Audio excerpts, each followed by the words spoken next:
आवाज क्यों बैठा हुआ है? मम्मी ने मुझे ठंडा पानी पिला दिया। हाँ, ठंडा पानी किसने? मम्मी ने ठंडा पानी पिला दिया।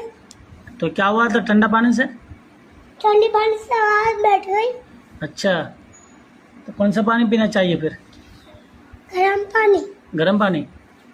गर्म पानी से क्या होता है? गर्म पानी से आवाज नहीं बैठती है। अच्छा, आवाज़ नहीं बैठती है। अच्छा, इधर देखो, आपको किसने भेजा पढ़ने के लिए?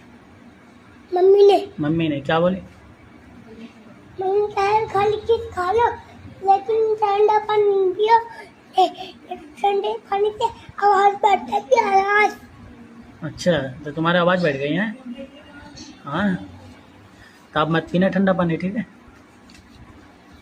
इधर तो देखो, अलिब्बा याद है? सुनाओ।